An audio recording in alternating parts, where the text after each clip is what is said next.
नमस्कार, मेरा नाम शुभांकर प्रत्युष पाठक है। सिविल सेवा परीक्षा 2021 में मैंने 11वीं रैंक प्राप्त की है। ये मेरा पहला प्रयास था। इस वीडियो में मैं आपसे अपनी बुक लिस्ट के बारे में बताना चाहूँगा। सबसे पहले हम प्रीलिम्स की बात करेंगे। तो जब मैंने अपनी तैयारी शुरू की 2020 जून में, प्रीलिम्स का एग्ज़ाम 2021 जून में होना था, तो मेरे पास केवल 1 साल का समय था। तो मैंने बहुत ज़्यादा रिसोर्सेज नहीं फॉलो किए। मैंने जो कुछ बेसिक बुक्स फॉलो की हैं वो मैं बताना चाहता हूँ। और मैंने ऑनलाइन कोचिंग की थी राउज़ IAS में, तो उनकी जो मटेरियल है उसको मैंने, जो क्लास नोट्स हैं उनको इन मटेरियल के साथ रेफ़र किया था, ऐड किया था। इससे ज़्यादा मैंने कुछ पढ़ाई नहीं की थी। वो रिसोर्सेज मैं आपसे शेयर करूँगा।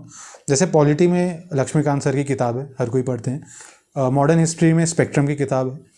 एंशिएंट इंडिया में RS शर्मा सर की NCERT है, पुरानी वाली।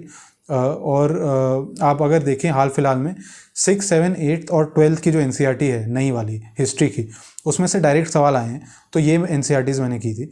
फिर ज्योग्राफी के लिए मैंने 11वीं और 12वीं की NCERT की थी।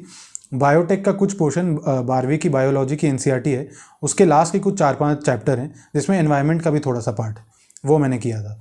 और जैसे सब environment, science and tech, international relation, इन सब्जेक्ट्स के मैंने कोई किताब नहीं ली थी। इनके लिए मैं जो राउज़ IAS का मटेरियल था और जो क्लास नोट्स थे मेरे, जो फोकस और कॉम्पस मैगज़ीन थे, मैं इन पे ही रिलाई करता था। प्रीलिम्स की मेरी मोटा मोटी यही बुक लिस्ट थी।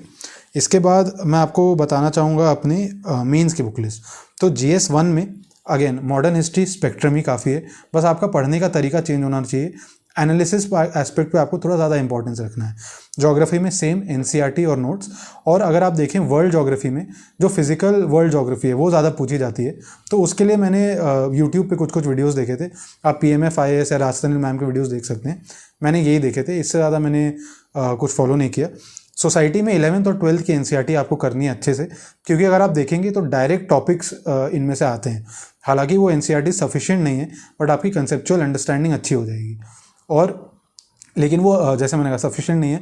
हर एक जो टॉपिक है, जैसे अर्बनाइजेशन है, salient features of Indian society है, इस पे आपको खुद से नोट्स बनाने हैं, एक 1.5 पेज के। यहीं पे मैं बताना चाहूँगा, जो एट सारथी प्लेटफॉर्म है वरुण जैन सर का, उनके रेडीमेड नोट्स थे जो कि बहुत क्रिस्प और लूसिड थे, उनको ही मैंने अपने सोसाइटी के लिए ऐड किया। और यही मेरा बेस था। 11th 12th की NCERT, अपने कुछ थोड़े से नोट्स और वरुण जैन सर के जो उन्होंने नोट्स प्रोवाइड किए थे।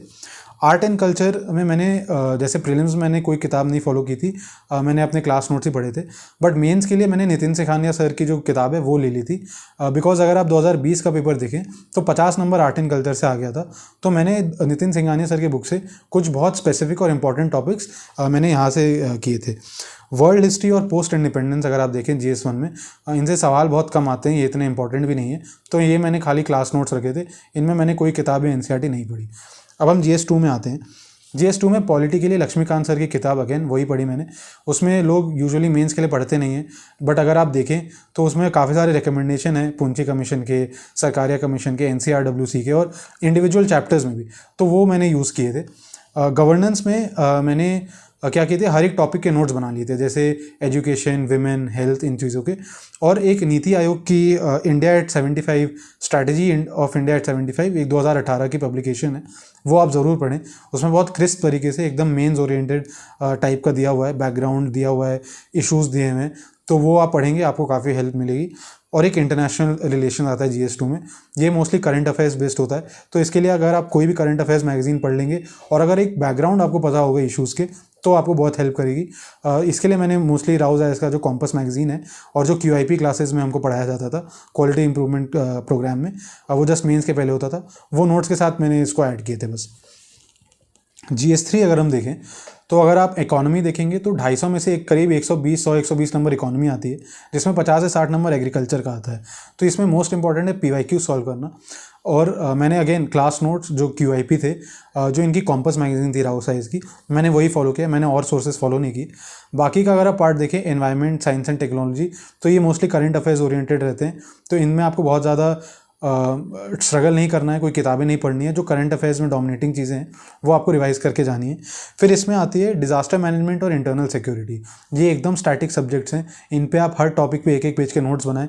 जैसे टेररिज्म है, मनी लॉन्ड्रिंग है, नक्सलिज्म का डेवलपमेंट के साथ इशू है, जो कॉन्ट्रास्ट है, और अगेन डिज़ास्टर मैनेजमेंट में कि क्या तरीके हैं, NDRF का क्या रोल है, सेंडाई फ्रेमवर्क क्या है, ये सब चीज़ें आप इनमें बस नोट्स बना लीजिए और मल्टीपल टाइम्स रिवाइज करिए और जैसे आता है उसको वैसे रेप्लिकेट कर दीजिए, क्योंकि एकदम स्टैटिक सवाल बनते हैं सेम जैसे हर साल बनते हैं, तो उसमें कुछ आपको अलग करने की ज़रूरत नहीं है।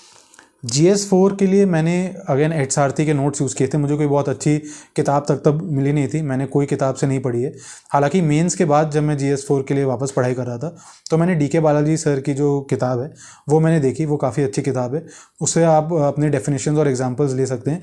बट मैंने पर्सनली राउज IAS का जो कॉम्पस है एथिक्स का, और जो एच सारथी ने मुझे डेफिनेशंस और एग्जाम्पल्स प्रोवाइड किए थे, मैं वही रिवाइज करके गया था एथिक्स के लिए।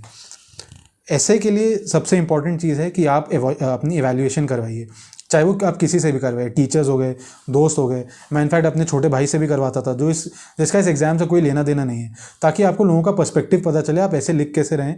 आप मल्टी डायमेंशनल ऐसे लिखने की कोशिश करिए, फिलोसफिकल एसेज पे आप फोकस रखिए और उनको थोड़ा एंजॉय करने की कोशिश करिए, उस पर आप तभी कमांड कर पाएंगे। एंड कुछ सब्जेक्ट्स हैं जैसे एजुकेशन, हेल्थ, विमेन इश्यूज़, इन पे आप ज़रूर एक एक ऐसे लिखें, क्योंकि ये आपको GS2 में बहुत हेल्प करेंगे।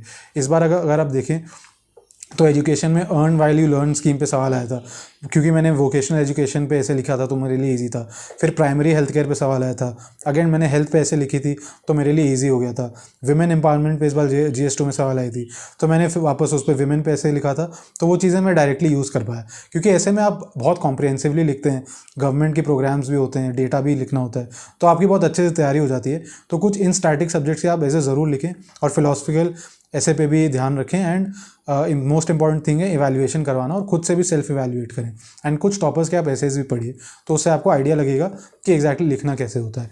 GS में तो मेरी मोस्टली यही बुक लिस्ट थी, क्योंकि मेरे पास बहुत कम समय था तो मैंने बहुत लिमिटेड सोर्सेज पढ़े, मैंने उनको बार बार पढ़ा। एम्फेसिस आंसर राइटिंग पे रखा, और ये कि जो मेरी लिमिटेड नॉलेज है उसको मैं कैसे मतलब आंसर में यूज़ कर पाऊँ, ना कि मैं बहुत ज़्यादा पढ़ लूँ और मुझे समझ ही ना आए कि मैं लिख क्या पाऊँ। मुझे बहुत कम नॉलेज थी, बहुत कम चीज़ें मैंने पढ़ी थी, और मैंने उसी नॉलेज को हर क्वेश्चन में फिट करने की कोशिश की। ये स्किल ऑफ आंसर राइटिंग आपको सीखनी पड़ेगी, वो बहुत इंपॉर्टेंट है। यही मेरी स्ट्रैटेजी थी, यही मेरी बुक लिस्ट थी। एंड आई होप ये आपको हेल्पफुल लगा वो वीडियो।